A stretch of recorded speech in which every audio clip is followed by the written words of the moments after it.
It's Frosty, Heidi, and Frank on 95.5 KLOS. Frosty and Frank Show. Bobby Slayton's going to join us. Let's get him in here. Bobby! Hello, everybody. Good morning. Good morning. This is my favorite radio show in the world. Let me get my headphones on so I can hear everybody. Get prepared. Except for Frosty. Anyway, so I'm just, oh, God, it's great. I'm just getting over a picture of that Wuhan virus. That'll put you in bed for like 2 days. Yeah. And by the way, I keep calling it the Wuhan virus, but I guess Trump changed the name to the coronavirus so we could blame the Mexicans for something. Anyway, it is nice to be back here. Let's get that out of the way. Because I always come here, I always plug my gigs. And Right, plugger. Saturday night, I'm at the Rec Room, right? Yeah, Huntington Beach. This is my, I've not worked since New Year's Eve, and February 29th, if I was still married, would have been my wedding anniversary. I make sure to get married in leap year, so I only had to celebrate every 4 years. It was all planned out. Because you have Valentine's Day, and then next thing you know, it's the anniversary. So I make sure to do it on February 29th. That was great, but. Anyway, it is. You haven't performed since New Year's Eve? I did a couple of little improv shows in Chicago, but I haven't worked. And New Year's Eve was great. I mean, Bill Maher called me up, and I guess every year he brings friends. He's been doing it for like 9 years. Obviously, he ran out of friends because he finally got them. The same thing happened when I did my first Young Comedian special. I did like number 11. They had those Rodney Dangerfield Young Comedian specials. Right. So I was on number 11. And at the time, if you go on the website and you see, I think the first one was like comics who were much more successful than me, like Jerry Seinfeld, I think Bill Maher. And then I said, okay, well, I'll get next year. And then the following year was Sam Kinison and Norm Macdonald and a few other comics. I go, well, okay, these guys have been more on the Tonight Show than I have. I'll get it probably next year. So, and then they kept going. Then Paula Poundstone and Dana Carvey and Kevin Pollak. And I go, well, wait a second. I started out with these people. I'm definitely going to get the Young Comedian special next year. So finally, by number 11, I go, they've gone through 55 comics. I think there were only 56 comics working in L.A. at the time. I think they were going to do Corky, the special needs guy, almost got a show before me. I'm surprised Frosty didn't get it. So I was finally, after 55 comics, I got a Young Comedian special. But anyway, the point was, so Bill Maher called me up and said, you want to do my New Year's Eve show in Hawaii. He does it every year. So it's me and him and Sarah Silverman. Nice. And we flew over there. And, it was great. It was first-class treatment and Four Seasons hotels. And the shows were great. We're hanging out with all these rock stars. We're in Maui and Honolulu. And it's great New Year's Eve. And then I come home. And I'm, back doing laundry, and all of a sudden I go, it's like, I'm not complaining, but, you're like in showbiz. You're back in showbiz for a couple of days, and then it Curb Your Enthusiasm, which I'll get to in a second. But that was great. It was one of the greatest shows I've ever worked on, and I've done a lot of stuff. And Curb was the greatest thing to work with Larry David. And then the next day I'm home, and I'm doing laundry, and I'm thinking, that's how Frosty must feel all the time.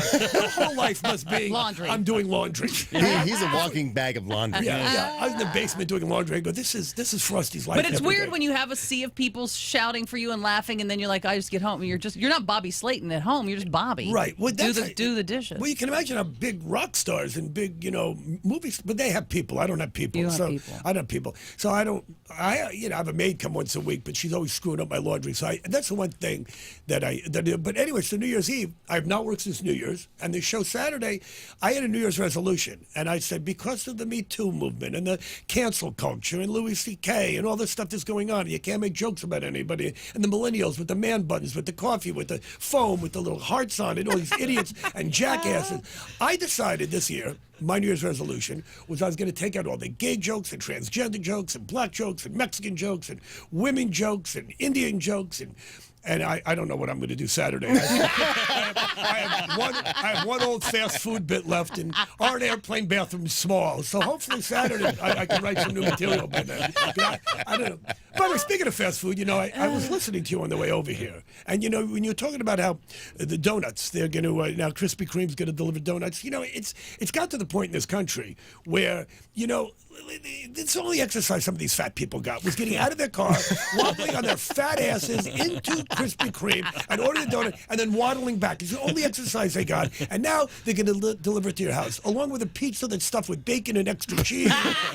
It's amazing to me how, it just pisses me off that even if you don't want to work out, there's some things at your disposal, like you're at the airport and you get off a plane. Almost every airport has this. And I don't know if LAX does actually, but you get off the plane and they have the moving walkway.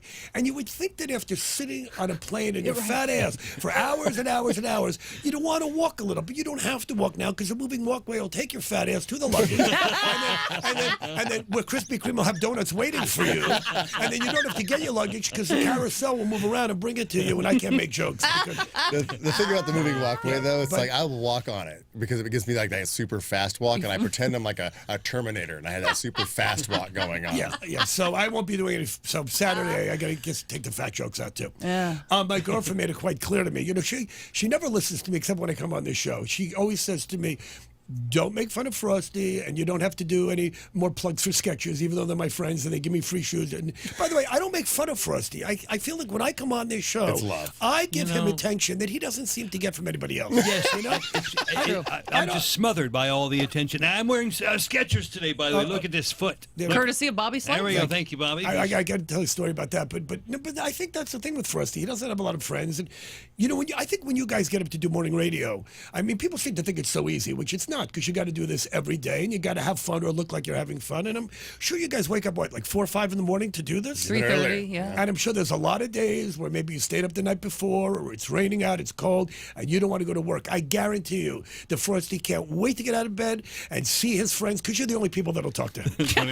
Absolutely true, man. And we have to be paid to do so. Yes. By the way, every time it's been a running gag. Not only do I always talk about sketches because they're my friends, but I'm always making fun of him and comparing him to Pennywise, the clown from It, right? But not as funny.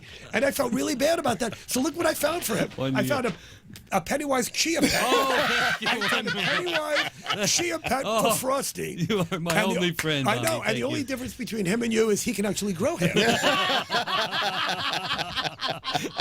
And I will actually take this. Thank you. Very nice. Anyway, back to me. Yes. So for Frosty.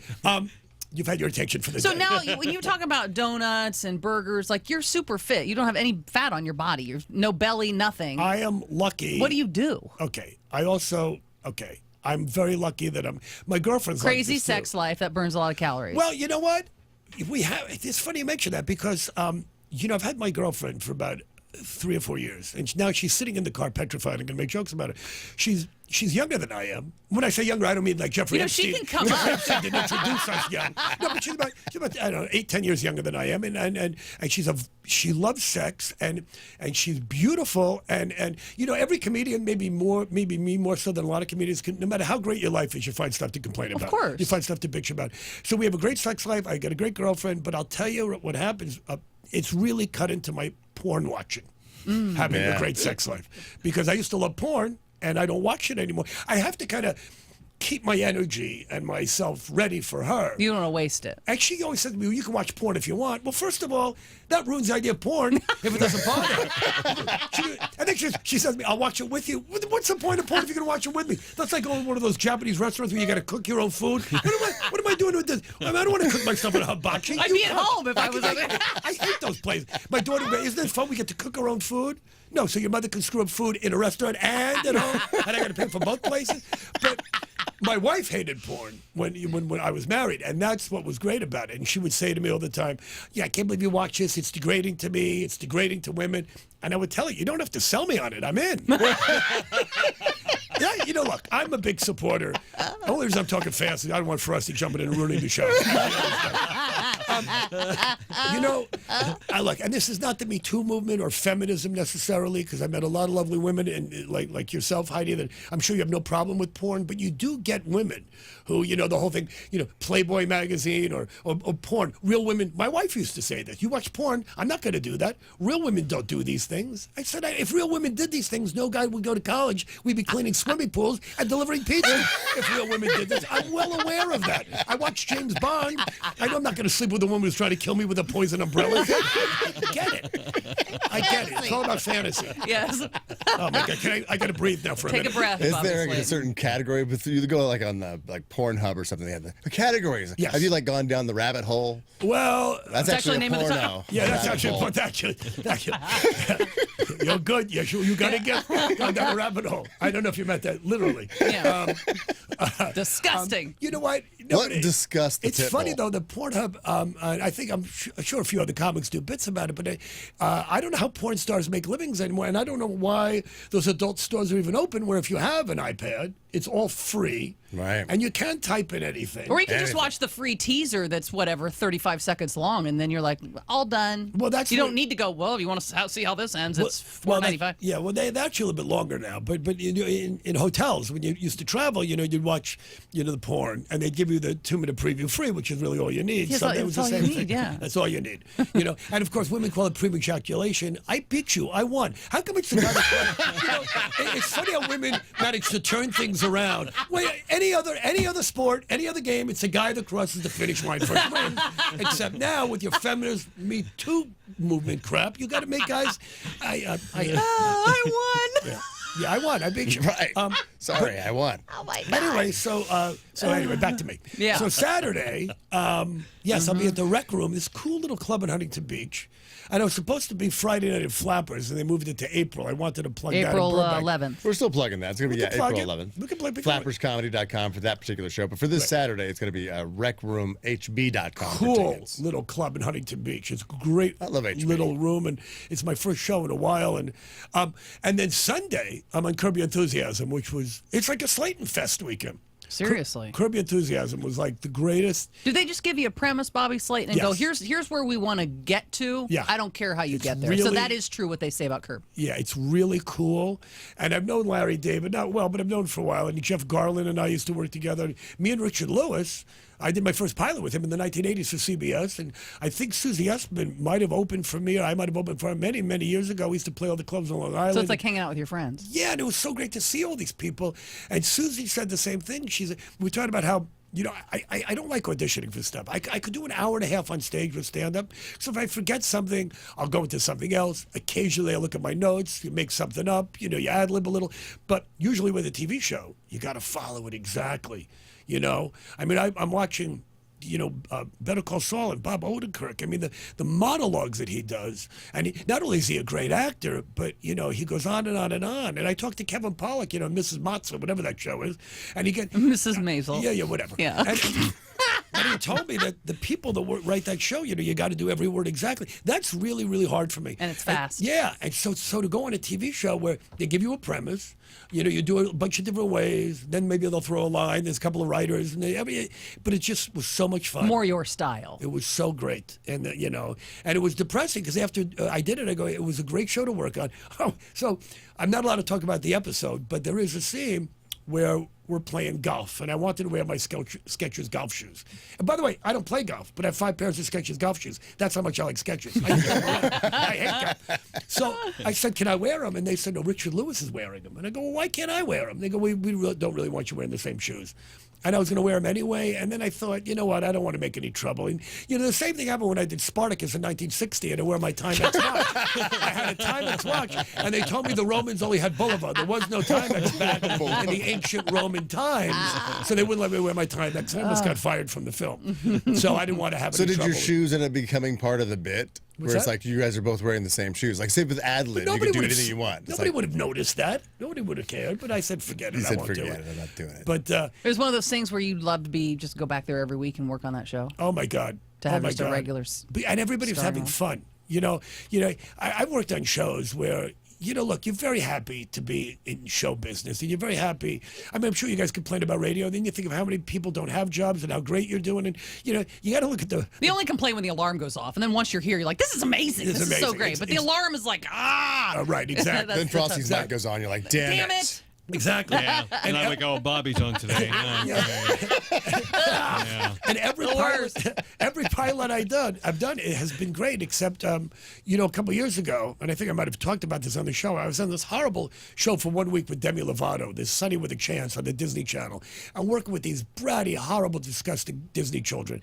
And I had to play a disgruntled kiddie show host, and I'm wearing a polar bear costume. I think I've told you the story No, before. this is brand new. Oh my God, it's on the internet. So I played, I am Paulie the polar bear. Okay, Demi Lovato was a monster. She was a horrible human being. I hear she's gotten better, but was not fun to work with.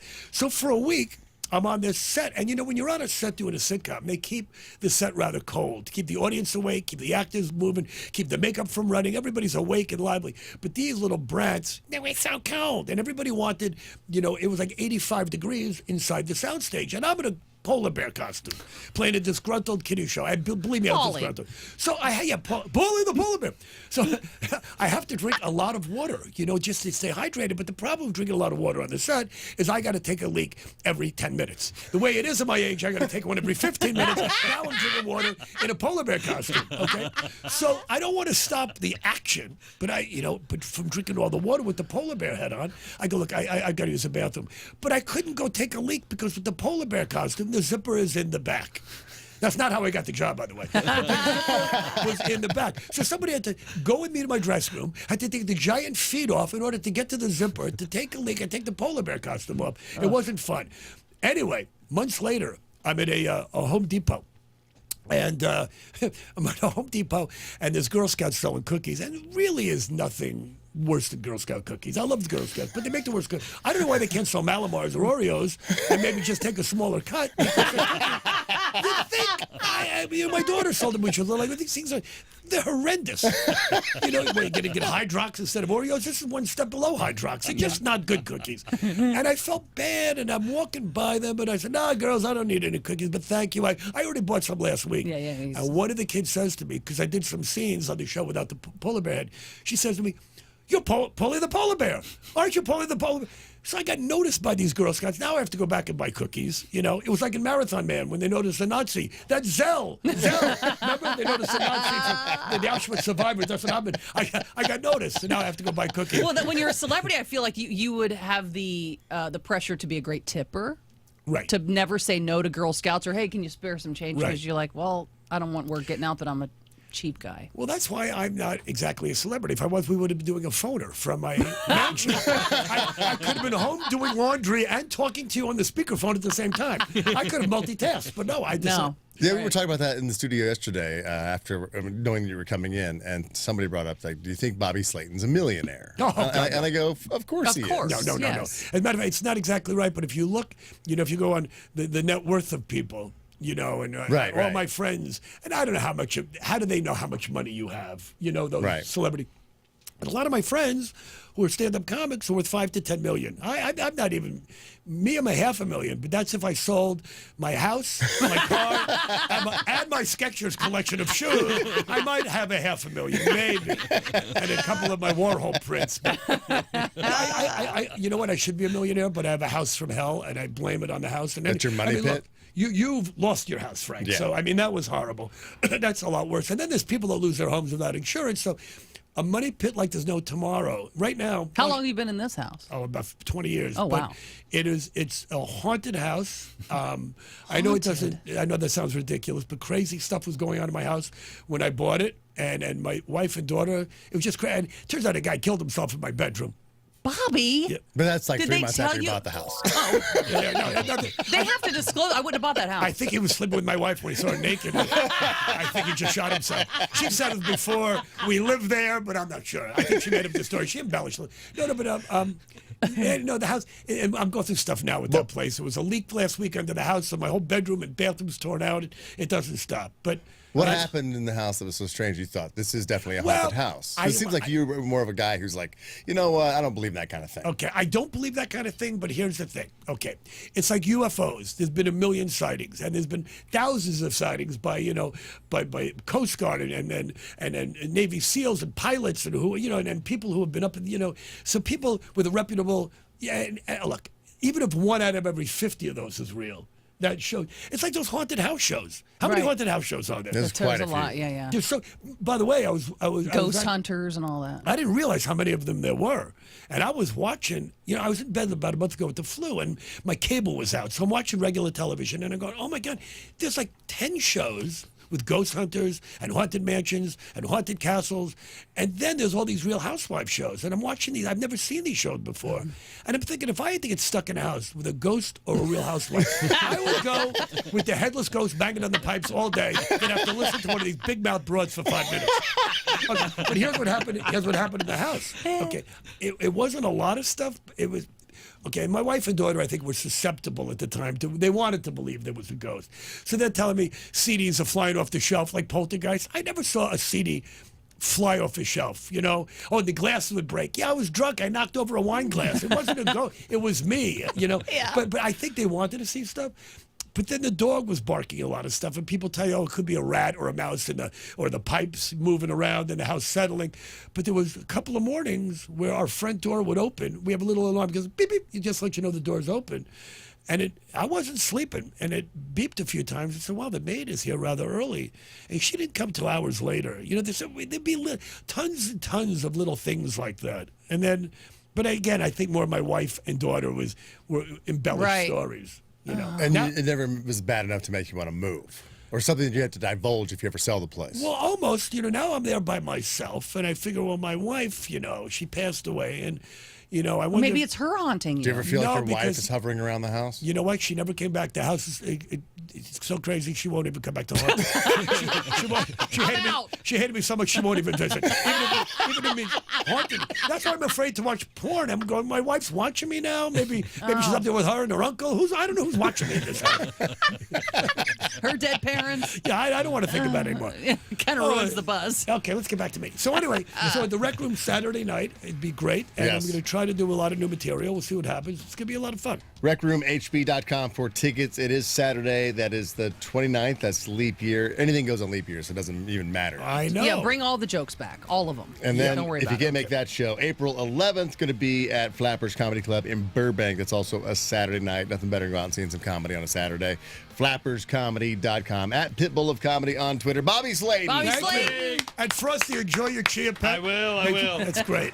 Great. Well, I got Thank you something, guys. too, for stopping by. I got you this, the Crooner Soap on a Rope. Because weren't you in the Rat Pack movie? Oh my God, this is so cool.